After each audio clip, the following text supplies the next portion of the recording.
Welcome to IronCast, brought to you by GT&E. I'm your host, Jason Gilhooly. In this podcast, we talk all things iron. Whether you're in the dirt, trees, or pavement, it's about real people, their stories, and real conversation. Insight to what's happening in the construction industry and everything in between. Thanks for tuning in. We're going to get things fired up and ready to go.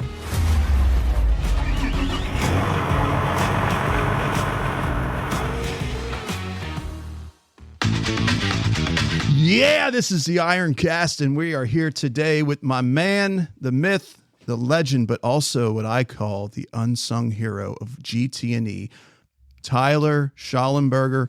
Welcome to the IronCast. Thank you, Jason. It's nice to be here. I don't know why I did that. I hit the wrong button.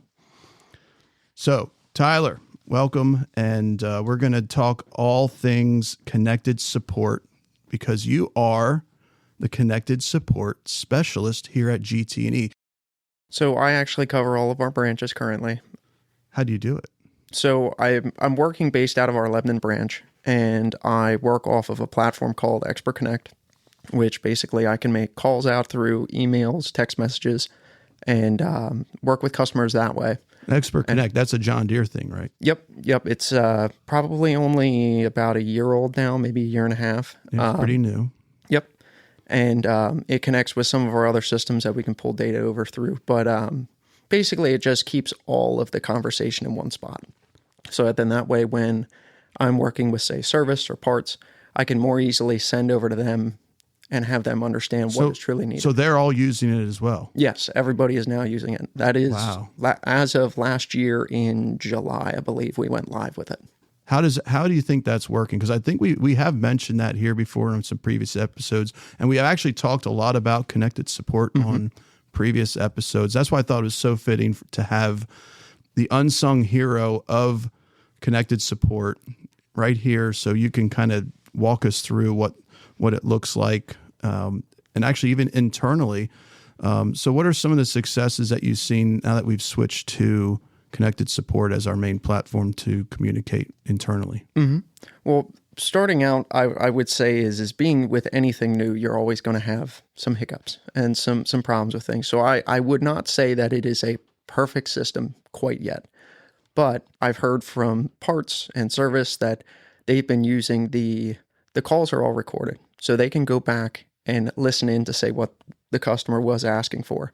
That alleviates that kind of awkward callback and being like, oh, hey, did you say you needed this? Did you say you needed 4 of these, or did you need 2 of them? Or that way you can go back and you don't have to bother the customer again. Yeah. The other thing too is just the speed. So if, say, you called the customer and rather than call them back and say, oh, hey, everything's in, you could just type in quick, here's a text and say, everything's here. And then they can come pick it up. So when customers call in, because sometimes I feel like the customer, because I'm out in the road and I'm, going from one thing to the next, and it's always an hour here, an hour there. So I spend a lot of time staring at the windshield, like a lot of our customers do. It's interesting to me because you hear that prompt when you first call in. Calls may be recorded for quality assurance and training purposes, but really it's a good tool that I found personally because there has been times where the customer called into the parts department with some valuable information. One of our guys has called me and he's like, yeah, so-and-so called and was looking for this. I'm like, are you sure it was that? Just because you know how it's whispered down the alley kind of stuff. And he's like, well, let me quick hop into Expert Connect and let me see what that actually was that he was talking about. And it's been, I'm just saying from my standpoint, it's been a huge tool, but we could talk a whole lot about that, but let's move on here. Cause I think folks really want to get to know you, Tyler. So how did you enter into the construction industry? I would say I sort of fell into it because initially I grew up on a farm. So my first interactions with John Deere were through John Deere tractors at the farm. Later on through life, I went to college for ag. Construction was never really the end goal.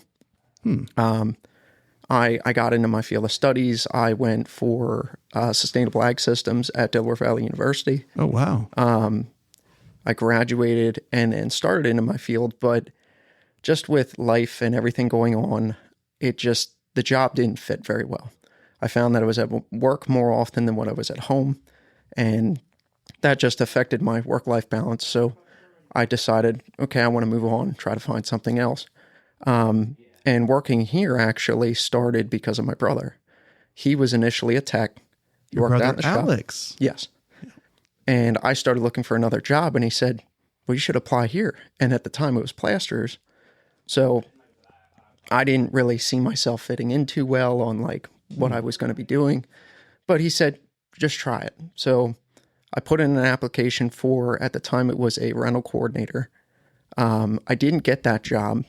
They interviewed me. I got to the second round. What branch was that at? Sellersville. Oh, yeah. Yep. And then after that, after the second round of interviews, they chose somebody else. And then my brother told me, send him another application. Just stay persistent with him. And it got to a point to where they called me back in, and Jake Gutierrez sat me down. And I forget who else was in the meeting with me, but I remember him being there and him saying, well, you're pretty persistent. Keep sending us an application. Why do you want to work here so bad? And I was like, well, my brother says it's really nice here. So, and then the rest was history. And I've been here ever since. I worked in the shop. I was a rental tech in the beginning, and then COVID hit. So they needed support in the parts department. So I jumped over to parts, helped those guys, kind of dabbled back and forth between the two. And then the rental coordinator position that I was trying for opened up again. Yeah. And since I was helping out over there and did rental coordinating for a little bit just to kind of fill in, they said, would you want to take the spot? So jumped in there. That really wasn't my thing, just the pace of it and everything. So I said, you know what? I want to go back to parts, put me back to parts. And from there, I just kind of rolled around. I was in the parts department in Lebanon. I was in the parts department in Bethlehem. I helped in Sellersville. I would do rental coordinating in Bethlehem. And then one day they finally sat me down and they said, we want to start a new department. It's working with JDLink and getting customers connected. They said, would you be interested in doing this? And I said, yeah. I said, I've worked with JDLink when I was a rental coordinator. So I thought, you know what? It's something that I found to be easy and I enjoyed doing it. So yeah. So I ran with it. Yeah. What is JDLink?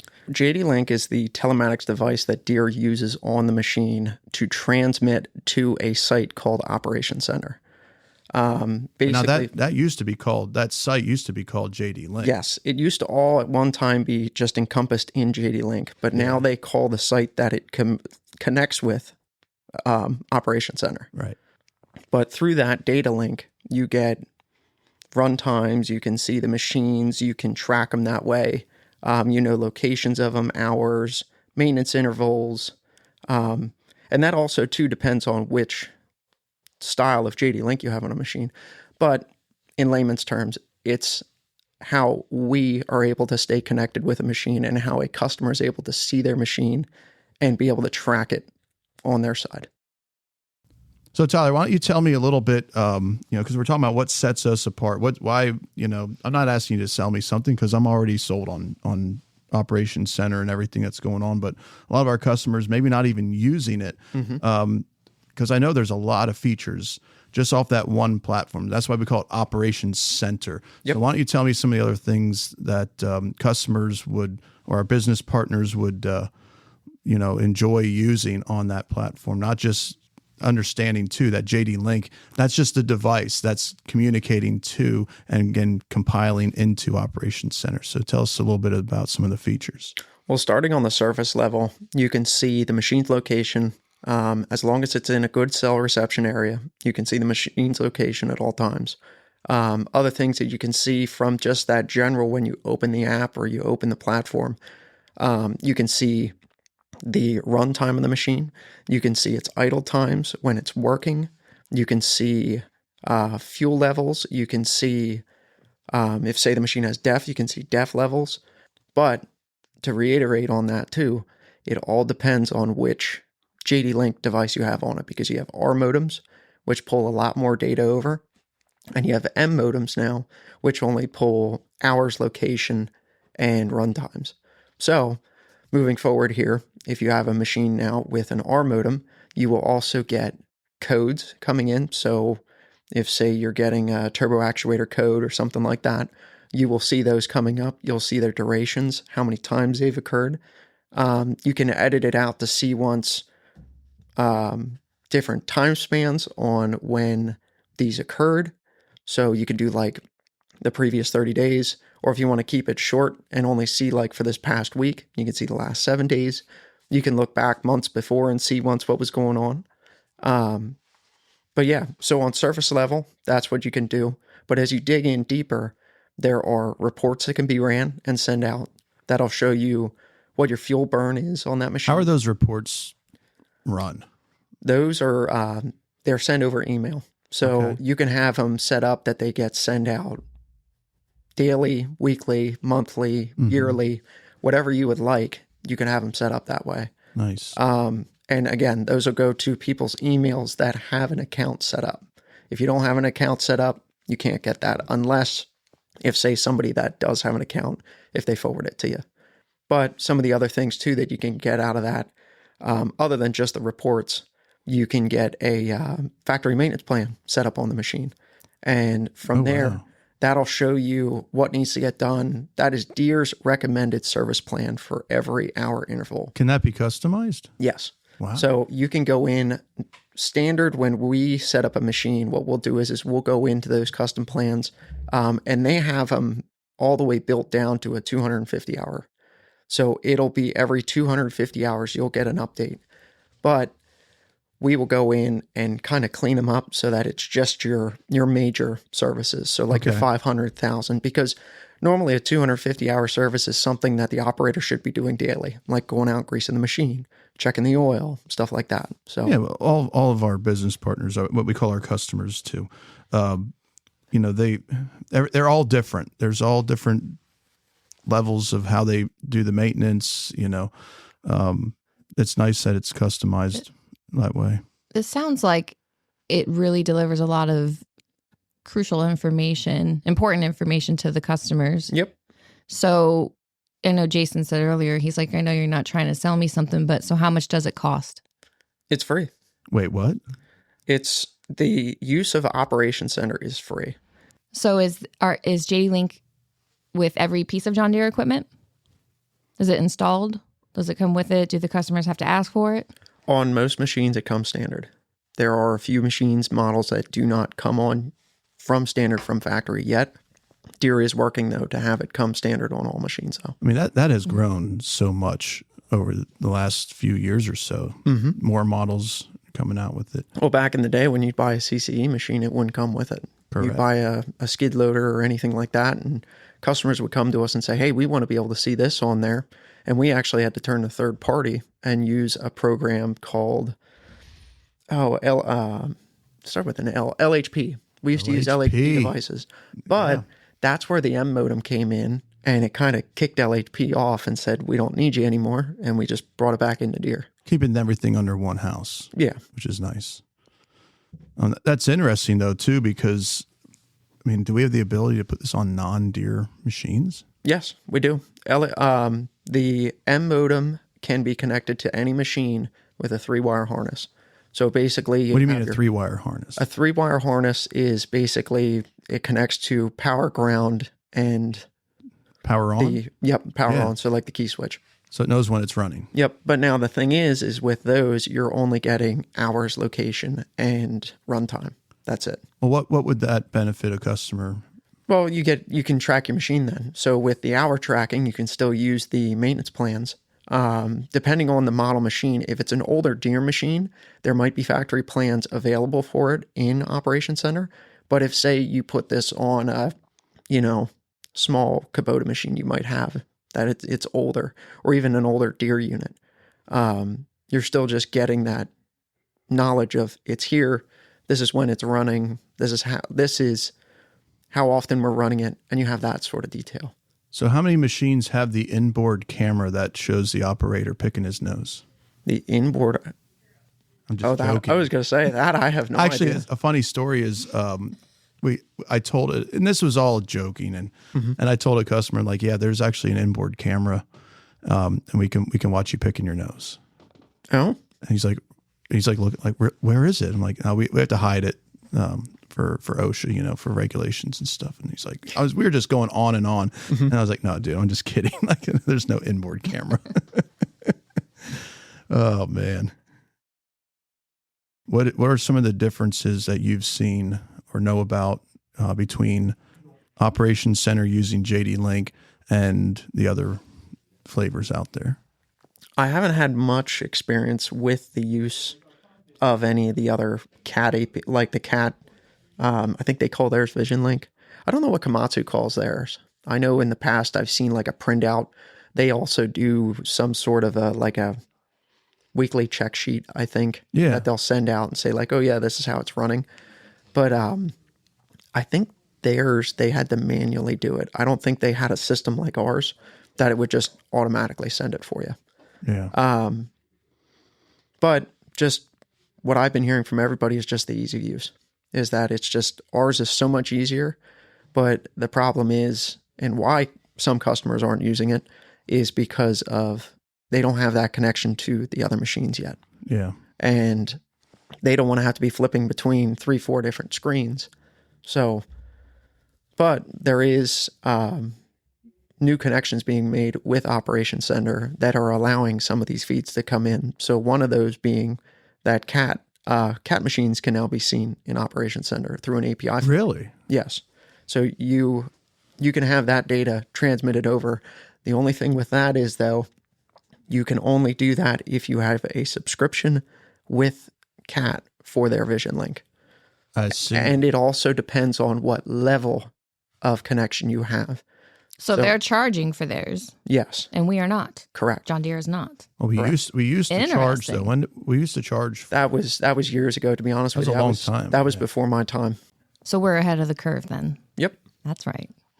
I mean, you could say Operations Center, if you want to pay for something, there is a feature called Operations Center Pro.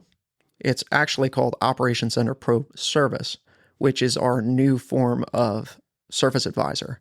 Yes. And it connects with Operations Center that you can, they basically work in tandem of one another. It's interesting because I have a customer success story for Operations Center Pro Service. Because, we had Service Advisor and it was, you had to load it on the computer and then, this is transition now. Customers are telling me that it's so much easier to like renew their subscriptions, actually even get it set up because this is new. I mean, this just came out. But a lot of the customers that are utilizing that they're seeing that it's actually less money. And in today's world, that's a huge bonus. Like there was a subscription, you could get any machine you want that you own on Service Advisor. But now under Operations Center, there's different plans where it's custom tailored to the size of your fleet. And, there's more features, programming things that you couldn't do before. Do you have anything else to add? Just the accessibility of the platform. It's similar to a platform that we use. And even I've seen the improvements of it on how and it has everything in one location, which makes it a little bit easier on finding details and also just notifying you of information. It helps out a lot more. So kind of switching gears here, Tyler, I mentioned it when we first introduced you, and it's the way I see it. And maybe you agree, maybe you don't. Maybe there's others in our company that might think this as well, or some that don't even know, what connected support is. They obviously know what it is, but what really is behind the scenes of it. And that's why I called you the unsung hero, because I think you're doing a great job at what you do. And we need to highlight that. Obviously, that's why you're on here. But why don't you kind of walk us through what a typical day looks like for you? Obviously, we know you get up at 4:30 in the morning and, you sometimes eat breakfast. And when you get to work and you get into your I call your war room, your battle station. What does a typical day look like for you? Basically, I'm behind a desk all day. I just work off of platforms that Deere has set up that it'll send me information for codes coming up on machines. And as you can expect, with me being the only person right now doing it, and I cover all of our stores, I got a lot of information coming in at one time. So I have to sort of mill through and find ones that stand out that are like high priority. Try to reach out to those people first. But what information are you looking at? I get alerts, so like DTC alerts, expert alerts, which I can go into a little bit more on what those are. And I also get like service notifications. So if a customer's machines or even our own fleet of machines. Our dealer-owned rental fleet. Yep. I guess you would call that. That's our entire fleet. I mean, even our sales fleet, like any machine that we currently own. Machines that are sitting here for sale. I'll see that information coming over too, if say there's something coming up on it. But what I'll do then is I mill through those, find the important ones. Not that some of the codes aren't important, but the ones that are like, we got to get on this now. So there's a priority. Yes. And usually that priority starts with expert alerts, which expert alerts are alerts that get sent out to us from Deere specifically, where they have tracked failures on their end. And then they take that details and they go back and look at other machines on how they're running and try to determine, okay, this one's following all the trends that this machine had before it failed. So that then that way we can sort of preemptively know before a failure occurs so we can keep the customer running. Yeah. Because to have the customer go run the machine to failure and then go out and fix it, now you have downtime. Whereas this, if we know before and we can get out there before that failure occurs, we can reduce that downtime significantly and keep them running longer. Yeah. So this is obviously a team effort. Tell us about the connected support team here at GT&E. So there is myself that is making the contact out to the customer. We also have an in-house representative that's working with our technicians if say that they're having issues while they're out there working on a machine or say they get stumped. That's my boss, Brandon. And then we have the whole overseer of our department, Sam Welch.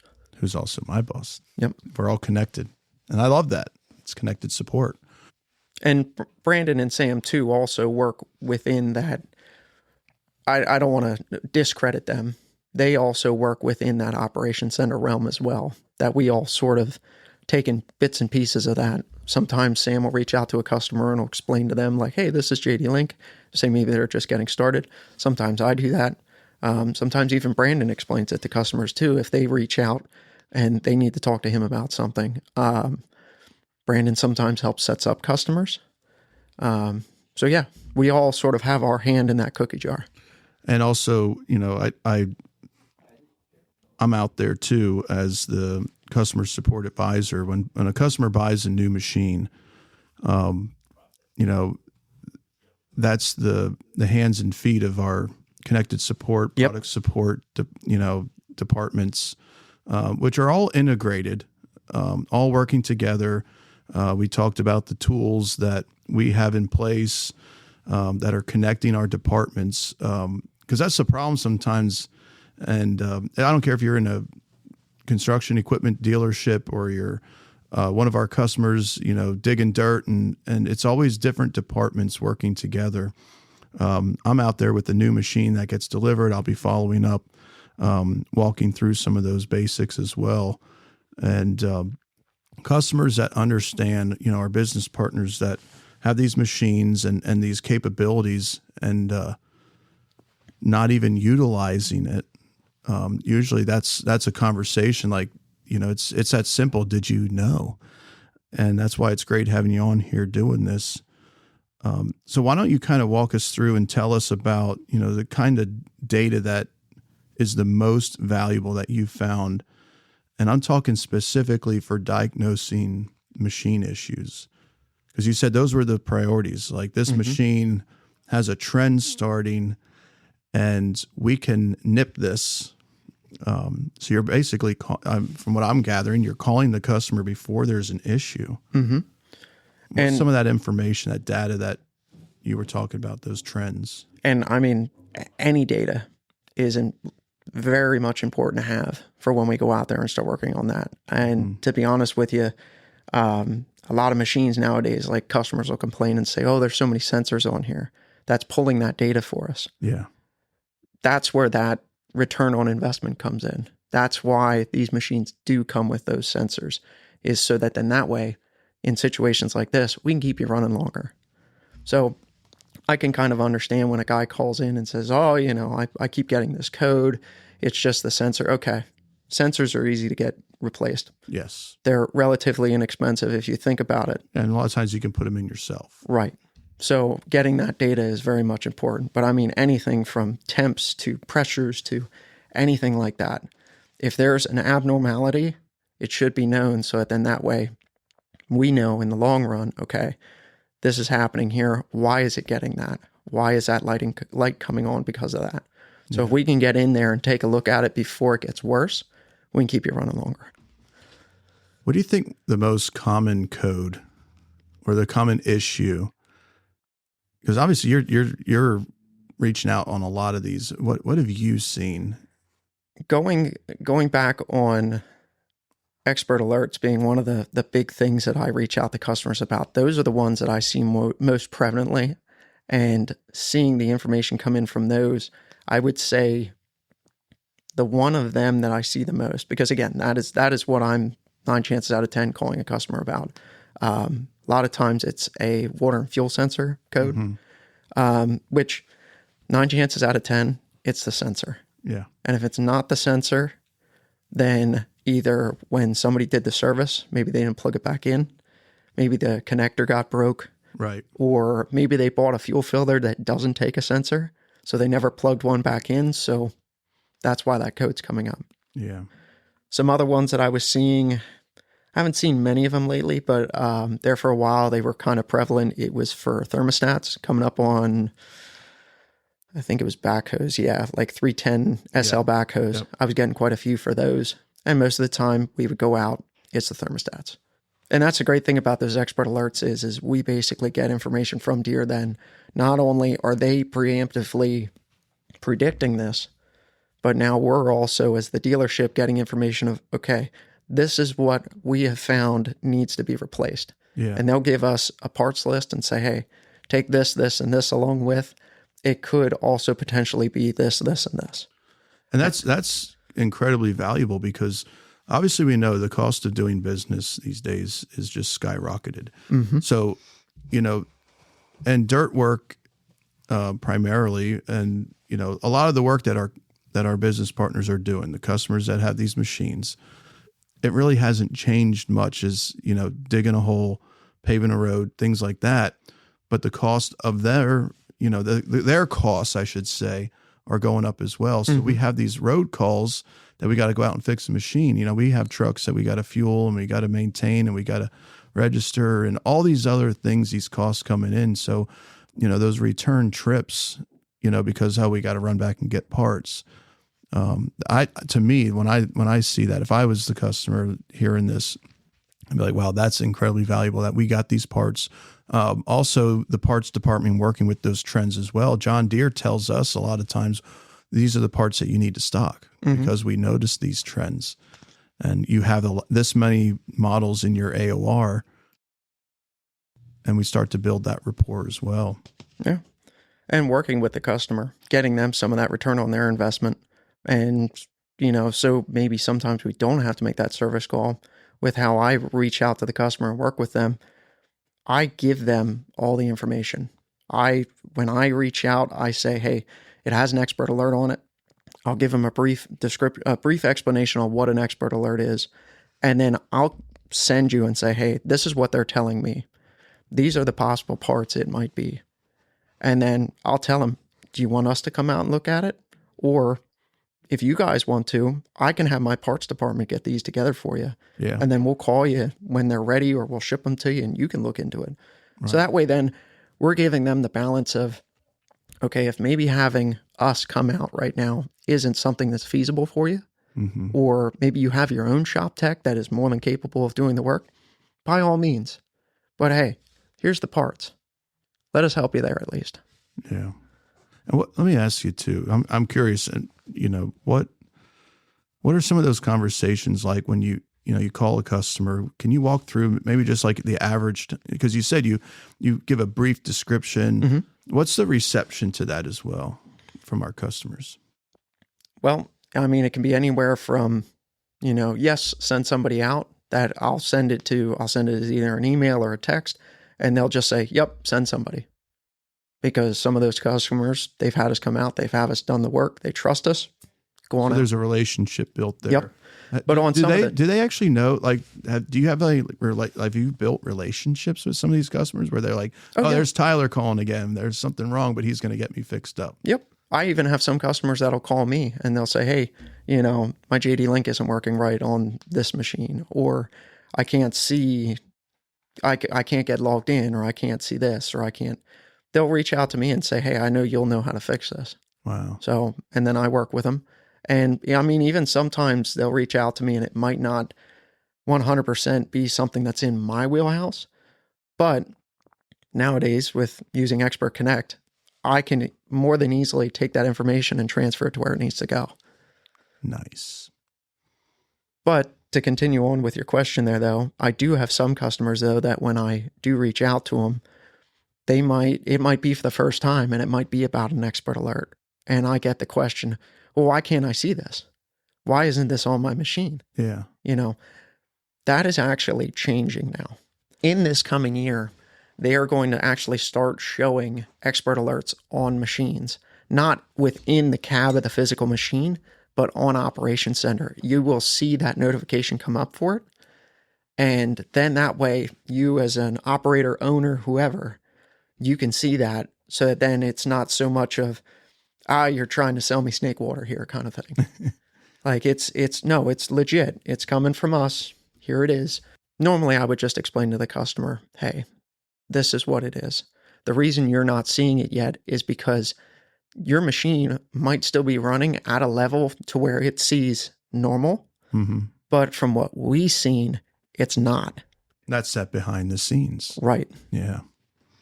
And sometimes customers will give me the chance to, okay, let's have somebody come out and take a look at it. Then we send our techs out.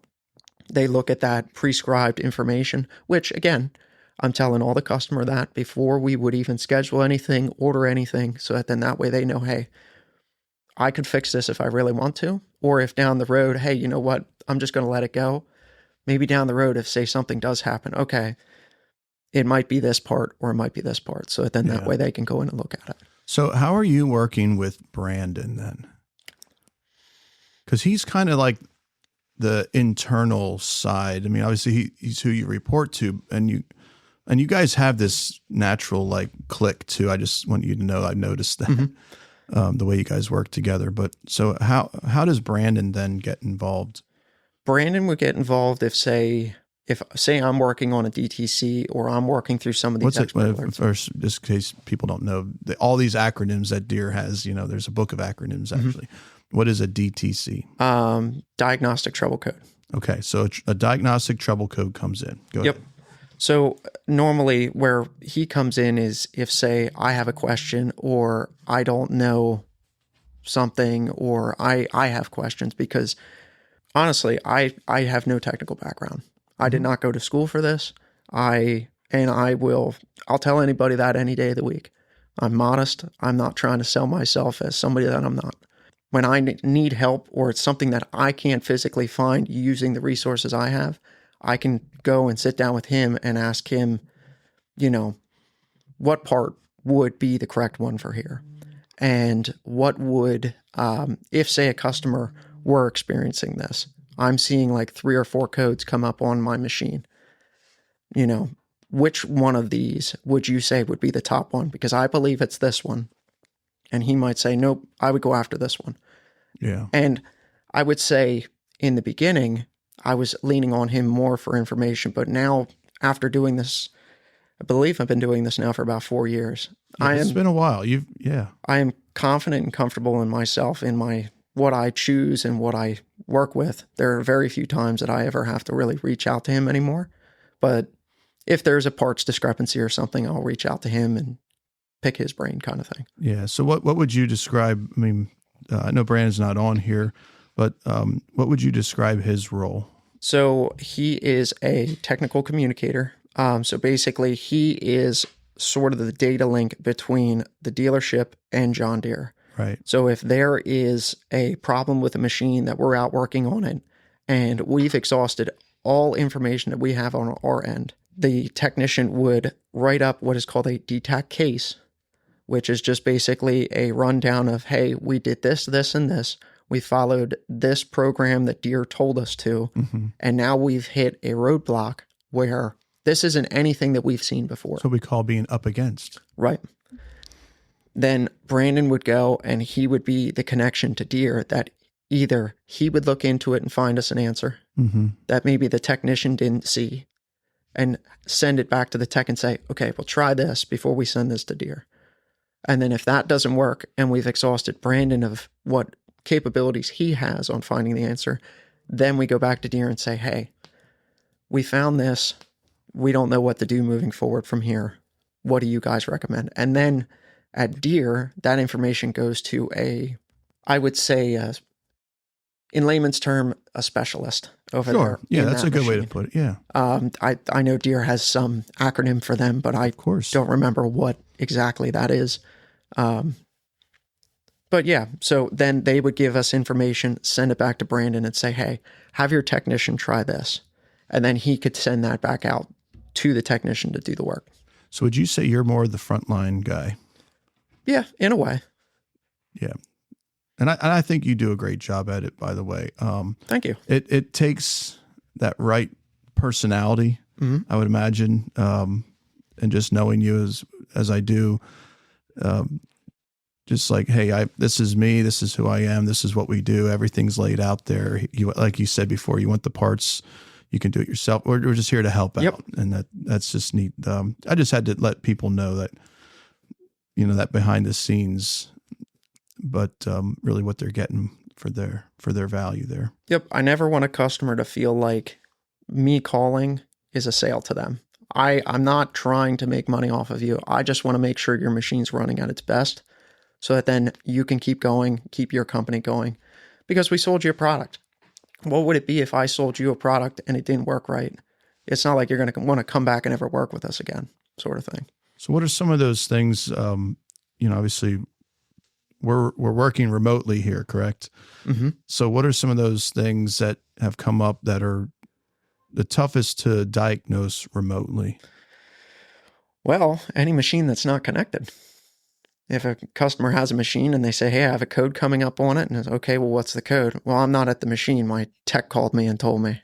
Yeah. Okay. Well, if I can't see it, I can't really look up any information for you, or sometimes they'll try to describe what's happening. It's like, okay, this is more something that we're going to have to send somebody out to look at. So I can't really help you over the phone, but, I would say also some of the ones that even if the machine was connected, some electrical issues can kind of be difficult. Normally electrical issues are. Right. But otherwise, I mean, as long as we have connection to the machine and we can see it and we can physically see what the code numbers are that are coming up on it, we can run with it and get as much detail as we can and go from there. So operations center, utilizing JDLink, us having visibility to their equipment, those that have it connected and utilizing it. It seems to be creating this collaboration between, and that's kind of what I was working towards here. I was going somewhere with this, that collaboration between obviously you, Brandon, the connected support team to our own dealership network here, but also to that other branch going to John Deere and John Deere's whole connected support area there, working with us as our business partner, but then also with our customers, our business partners that purchase this equipment, that run this equipment. What does that effective communication look like that you, as you see it from your seat? Just making sure you have all the details that you can when you're going and trying to work with somebody else. I mean, going into it and making sure you looked into everything that you could and being able to pass that information along from one another and using the programs that we have. Again, I can't stress it enough. Expert Connect, with all the information we can, store in there from just a call to the customer or working with the customer or working with the technician and taking that and being able to pass it along to the next guy and be like, hey, this is where we're at. What can we do? Just making sure that you have everything that you can in your power to understand what the problem is and being able to pass it to the right person. So I'm sure you have some customer success story of this beautiful communication working well. Sure. And it actually comes back to expert alerts. There was a machine. He was a small time operator. He only had one machine in his fleet, and it was just a skid loader. I got an expert alert in for it it was a manifold air pressure sensor on the machine. And I reached out like I normally would, got all my details together, got the part numbers, and I reached out to him and explained to him like, hey, just wanted to check in with you. I saw that we got this expert alert. I also noticed there were codes coming up on his machine that were kind of correlating to what the expert alert was having to say. Right. And the customer just blew up. And he was He blew up. Oh, he was upset. He's like, who are you? What do you mean you're calling me about this? What are you talking about? And I was like, sir, I work for Groff Tractor. I'm just calling you. We're a John Deere dealer. We seen this on your machine. And at the time, he wanted nothing to do with it. Now, do you think that is because, like, I get these phone calls. Mm-hmm. Your truck warranty is expiring. Yep. And that's where a person like me gets a bad rep, because everybody thinks that I'm, one of those people that's trying to scam you. One of those. But in reality, I'm just trying to help. Yeah. But after the fact, give it probably a good half hour, my phone's going off again, and he's calling me back. And now he's saying, what did you do to my machine? Uh-oh. My machine isn't running. And I explained to him, I was like, sir, no. I said, I've done nothing on my end. That is not a thing that can happen. Yeah, that's not possible. Your machine has this expert alert coming up on it, plus these codes. It could potentially be this part could fix it. Yeah. And he said, well, how can we get this resolved? And he was so upset to a point where he was about ready to call John Deere himself. Yeah. And explain to them that, we sabotaged his machine. I explained to him, I said, sir, looking into it on my end, I see that your machine is still under warranty. Mm-hmm. It looks like we have the part available at one of our locations. So here's what we can do. I can either provide you this part and you guys can fix it, take a look at it. Or if you would like, we could schedule a technician to come out, take a look at it. Under warranty, the work would be covered. You would just have to pay travel. Well, he didn't want to pay travel. So I said, okay, well, if you bring the machine into our shop, we could take a look at it there. Yeah. The man brought the machine in, dropped it off. We went, looked into it. It was the part that I told him. We replaced it. The customer did not get charged anything. And he left with a smile on his face and was like, this is great. He was like, yep. And I think what upset him the most is he just didn't have the information from the start. He didn't know who we were and all that. And he didn't understand that this would be happening. Right. So he was not active on the connected support site. Right. Or the app. So do you think that John Deere releasing the expert alerts to the customers will kind of help alleviate a lot of this defensiveness from the customers? Absolutely. Being able to have that transparency with the customer of, hey, this is what's going on, will be a game changer in allowing us to have a little bit more success. It'll help you not get yelled at too. Yes. I'm hoping that customers, our own folks, are listening to this and getting a better understanding that this is where the value part comes in with our equipment. More so too, the efforts that we put in as a company, working with and having relationships. That's why I've been using this term business partners, because I think this is a business partnership tool. Mm-hmm. I think that's where the value comes in. Let's kind of culminate this. I was going to say, if you don't mind, if I circle back on one thing. Circle back. Go ahead. You were asking me about the day in my life of like what my job's like. More often, my job is more than just calling a customer and just telling them there's a problem.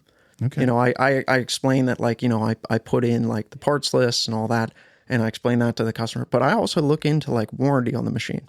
If the customer has a machine and there's warranty remaining on it, I'll let them know, hey, there is warranty remaining on this machine. depending on what the failure is and why, it could potentially be covered. Because I'm obviously not there. I'm not diagnosing the machine. So I'm not going to tell you 100%, yes, this is covered. But giving you the knowledge that, yes, there is warranty remaining to try to support that, so that then that way you know, okay, this could be covered. I could take advantage of this. Let's move forward. Right. I'll let them know that. And then the other thing too about when it comes to scheduling a service or the parts, when I talk to the customer and say, hey, do you want this scheduled or do you want the parts? I don't make them go to the service department and say, hey, can you schedule this? And them not have any idea, or the parts department and say, hey, yeah, just call parts and tell them to get this. No, I take that on me and I get that information to those departments and say, hey, schedule this with this customer. This is the code that's coming up. This is the parts that you're going to need, or potential parts, I should say. Sure. Or I send it to the parts department and say, hey, so-and-so wants these. Here's a PO number. They would like these shipped. They'd like these picked up. Yeah, lock, stock, and barrel, ready to go. Yep. That way, we're taking a lot of that pain point off the customer and allowing them to do their job, and we'll do our job for them. Yeah. Tyler, you just seem so passionate about this. Would you say this was, obviously, when we introduced you and you told us, your background, you weren't even really knowing that you would want to fit in here, but it seems like, and I think also you were around different departments and areas of the dealership. But now I'm just, you have this passion. So tell me about that. Like, why are you so passionate about what you do? The platform to me just makes sense. Everything about what I do and how it works and what it does makes sense to me. And it just flows and it works great. Wow. I wish more people would use it. I wish more people felt the same way about it as I do when it comes to using it. But it's definitely developing. I do see a lot more customers using it. I see a lot more people having questions or wanting to get access to it.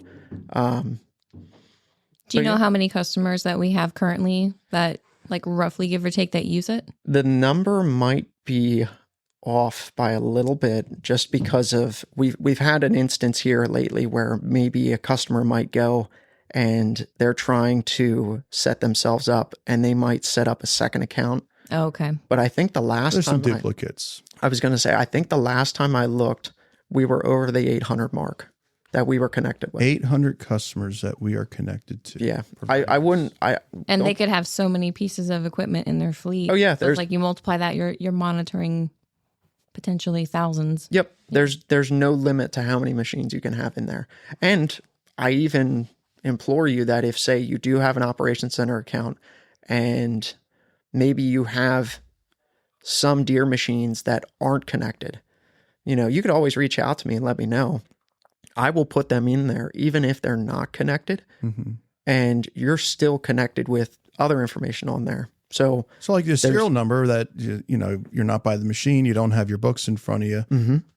You can, it seems like everything's like a one-stop shop. Yep. That's why they call it operations center. Yeah. In operations center, I mean, you can see the machines. If you go into the right folder, you can see machines warranty information. You can get access to, it's now called parts catalog at Deere.com. You can also see. So you can look up your own parts. Right. And it also, even sometimes if you go in there, it might even give you a little bit of a breakdown of like what the part might look like or how something might come apart. So yeah, the orientation. Yeah. Even if you just need that information, if say one of your technicians is working on something, that might help them out a little bit. So. Oh yeah, for sure. So Tyler, I've been in the John Deere world for a little while. You've been in it for a little while too. I've seen a lot change and grow with JDLink, and actually, it used to be JDLink. You would go on to the JDLink site. Now it's Operations Center. It just seems like all this is just growing into this massive, and to me, it almost seems like the sky's the limit. Would you agree with that? Yeah. The growth of it and how it's becoming, I don't see an end in sight for it on what like many of the other tools that Deere have created, it sort of grew to a point and then it was like, okay, we can't do much more than this unless if we completely stop using this one and make a whole nother thing. Yeah. Which is how Operations Center actually came to be what it was. I mean, if you think about it, you had JDLink site, and then Correct. they converted it now into Operations Center. So it grew. So what are some other things that are on, where do you see this going? And also where do you see things being utilized more that, we talk about this, it almost seems like it's a theme, the unsung heroes. What's like some of those apps that are out there that John Deere has? What's the one that would you call the unsung hero? Well, I mean, both of them. You have Operations Center, the Operations Center app, which you get the access as a manager to be able to see, again, everything that you would see in the desktop version of Operations Center. But there is also something for your technician, or if maybe you're an owner-operator and you want to have a little bit more of a connection to your machine, and it's called Equipment Mobile, which Equipment Mobile. You can go out, you can see the machine's operator's manual in there. Soon you'll be able to do remote reprogramming from there. If, say, there is a software update available, you can update maintenance plans on that. So it gives you the maintenance information right there. So customers that are calling me asking me, it's due for a 500 hour. I don't know what that app could tell them what's due at a 500 hour service. Exactly. And they wouldn't have to go into their laptop to bring it up. They could pop it up on their phone and say, oh, I need this. It's in your pocket, you would say. Yep. So it sounds like this is like Prego. It's in there. Yep.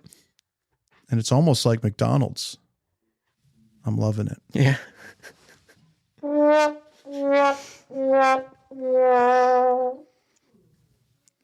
So where else do you see all this going? Maybe some of the technology that might start shaping it more. I mean, AI is becoming such a big thing nowadays, and it's everywhere. I mean, even now in some of the programs that we use, they started incorporating AI into, if a technician is out in the field, they can go and use AI and, ask some of those general questions. Again, AI is so new in what it is. It's learning. So like for right now, we don't really utilize those features very much, but Deere is pushing us to begin to use those. So then that way the program learns. So over time, it'll pull in that data and so when you do ask it, I have this code coming up, what do I do? It'll then give you that diagnosis of, okay, it could be this, try this first, then try this.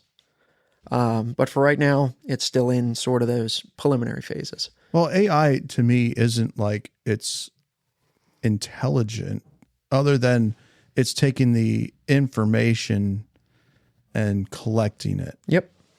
So it's not like this is going to turn into like Skynet and there'll be Terminators coming back to the past from the future. And I don't know. No, I get what I you're hope saying. not.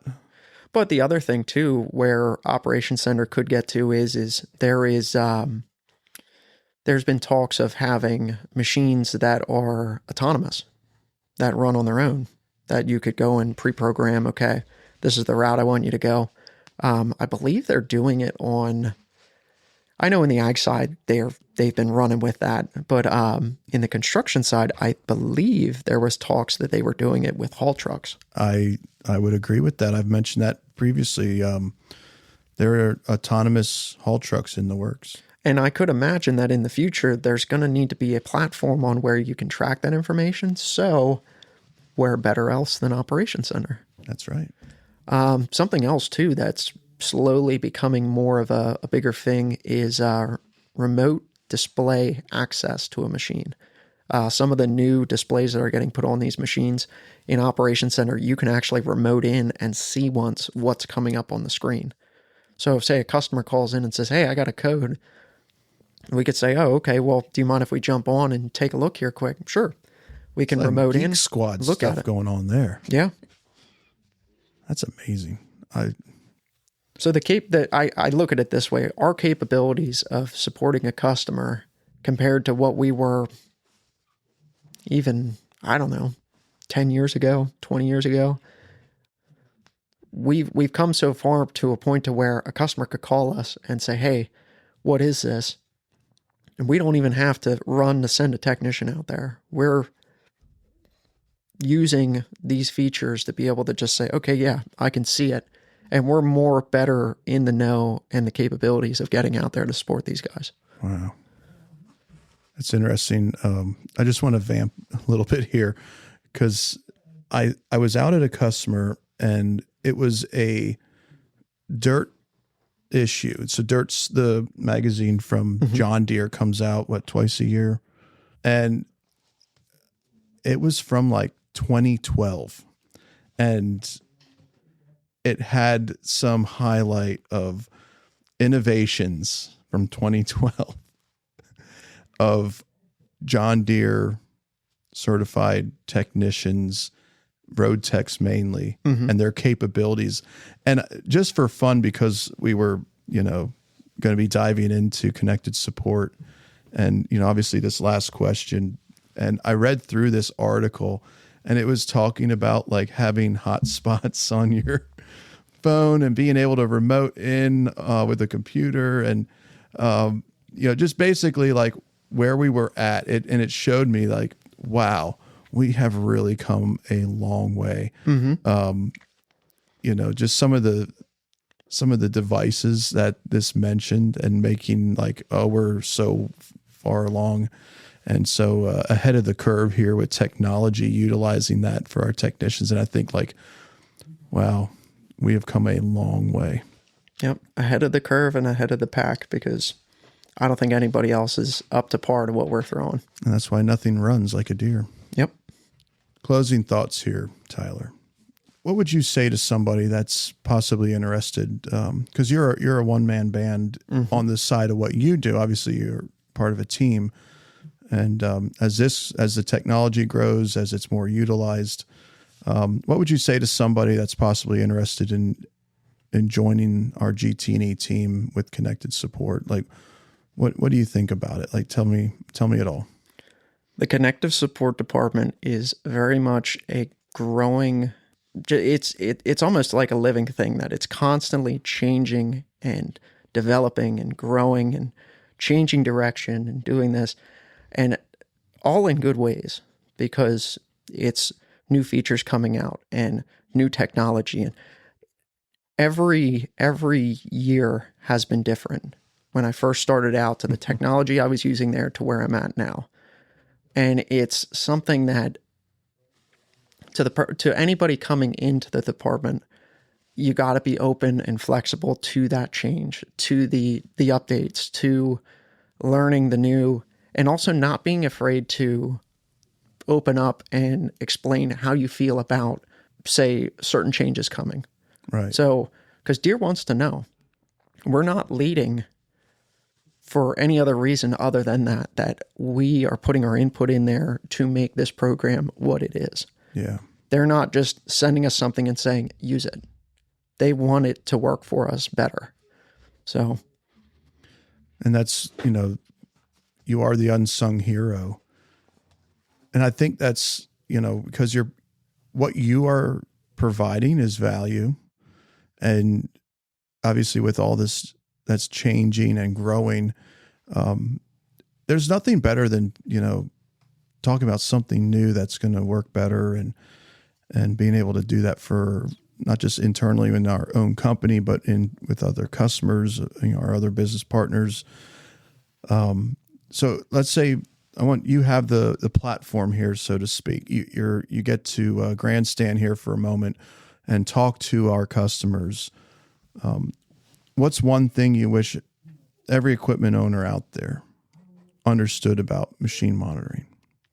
That it's free, and the great capabilities of what are to come from it and what you can use it for. It greatly improves on how you can manage your fleet. You can see the codes there. You can track your services. Everything is there already. Put away the pen and paper. Put away the filing cabinet. Put it away. This is now. And just by using that and the information you can store on there, not only is it going to help you keep yourself organized, keep your machines up and running well. But you're also putting yourself ahead of the curve by putting that information out there that then when you do need help, you can go back to your dealer, aka us, and say, hey, I have a problem. This is what I've been doing. I keep everything on here. What can you do to help me? Yeah. And then we have access to it and we can say, hey, we see this. Let's move forward. Help us help you. Yeah. Man, Tyler, it's been a blast here. I love that we got to really dive deep into connected support. I love that this whole organism, as you called it, as it grows and the value that it gives our own company, the tools that you guys get to, we said you're the unsung hero that you get to sing about here and use the IronCast as a platform. Tyler, thanks for everything that you do. Thanks for reaching out to our customers, reaching out internally, helping be that stickiness between our customers and our dealership. We definitely appreciate the time that you took here today to walk us through connected support, operations center, and all the things and fingers. So thanks a lot. Thank you, Jason. I appreciate you guys having me. And to be honest with you, there's a quote that I keep with me as I work through, coming up through connective support, and something that I actually seen. It's actually on one of our walls at one of our dealerships. Oh. I'm not going to tell you where. I want to see if you know where it is. Go on. But the quote is, and it is from Mr. John Deere himself, is, I will run faster, work harder, and sweat the details like nobody else you do business with. I will never take you for granted. I am relentless. I am John Deere. And I really feel like the connective support department very much encompasses that. And with that, the IronCast is out.